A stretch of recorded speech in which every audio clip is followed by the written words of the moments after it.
Right, so please give a big hand to WaterKiosk. Thank you very much and good afternoon, everybody. My name is Samuel Kinyanjui. I'm a co-founder of WaterKiosk Limited, which is a company that is based in East Africa, formerly from Kenya. What we do as WaterKiosk is, after realization of the challenges of drinking water, in terms of low access, in terms of unreliability of that quality of water, and also the challenge of safety of that water quality. The challenge is there, so the solution, one of them is desalination. We all know that desalination is expensive in terms of power consumption. So one of the issues to address the power consumption in desalination is solar. So at WaterKiosk we do solar water desalination, and this is making good quality water from any source of water that we have. We do it seawater, we do brackish water, underground water, and we run on 3 competencies. One is, of course, renewable energy here. We also focus on simplicity, making the equipment as simple as possible so that they can go to very remote places, in the very rural places in the continent, and also looking at the cost. We lower the cost of drinking water by making it more affordable. And also we make the cost of maintenance and sustainability of the equipment. By doing this, the design has taken care of the way the equipment has been designed, such that 80% of the maintenance work can be done by a simple screwdriver and a wrench. This makes it very possible to go in very, very remote places where young people and young people can actually do all the maintenance work, making it simple. The design also factors in, does not use chemicals. So this makes the running cost and operation cost low. And because of not using chemicals, we come to a level of circular economy, integrated approach. And this is why we are able to,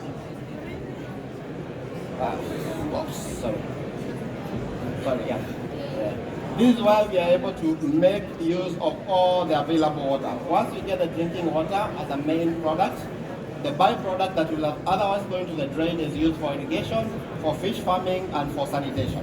This is possible because no chlorine is used during disinfection. We make use of ozone and also UV. So it makes it more circular and improves actually the project viability and commercial aspect of that project.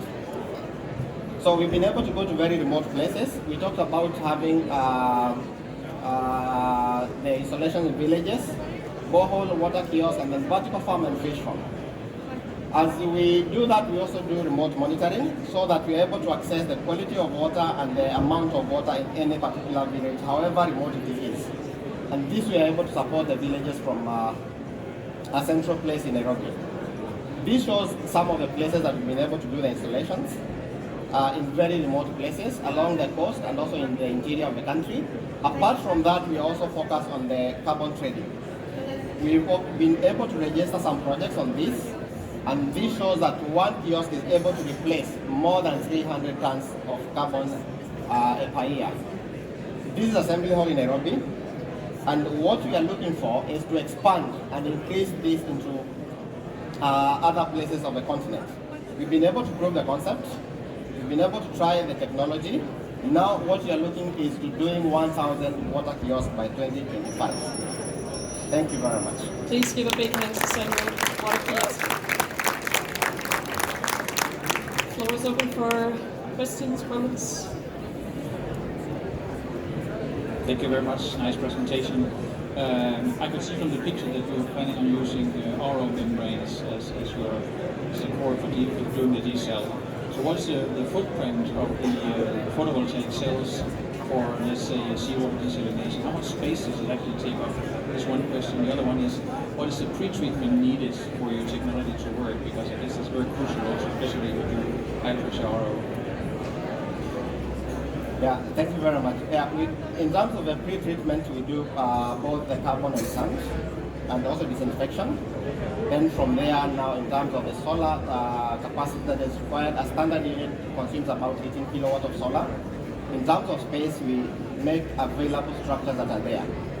If there is a classroom, we have installation in religious centers, in most churches, and community centers to maximize on the space that is available. Yeah, thanks for your presentation. Very nice. I like the simplicity of the things. I also have a bit of a technical question. It's desalination. So what happens with the brine, also from the circularity and sustainability point of view? We consider project by project. Once we are dealing with the seawater, remember that we don't use chlorine for disinfection. So the brine has no effect of impact on the aquatic life or the fish or whatever. Number two, in terms of when the level of salinity is high in terms of the brine, we dispose it in a very manageable way using softwood. But in most cases, we've seen that we've been able to reuse the brine for irrigation and for fish. So we haven't had a case that we are having a challenge in terms of, and this is possible because we don't use chlorine. So we are able to make more advantage, and that's why we talked about the circular economy. Yeah, I guess that will make the concept even stronger, right? Yes. If you really make it strong. Yes. Yeah. Very true. Congratulations once more.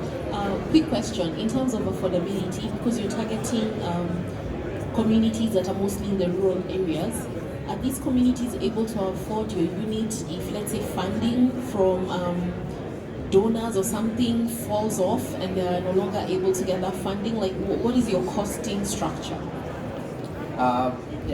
One of the biggest challenges in terms of the treatment is actually the sustainability of it. You see, most units have been installed, and then 2 years, 3 years down the line, they are breaking down. So we factored that as a major component of our systems to make sure that they last in their lifetime. The lifetime is about 15-20 years. So that's a key factor for us, and we have reduced the running cost to make it sure that the communities can be able to sustain. In terms of our model of trade, we are having to partner and get into donors and also the community so that the capital cost can be reduced as well.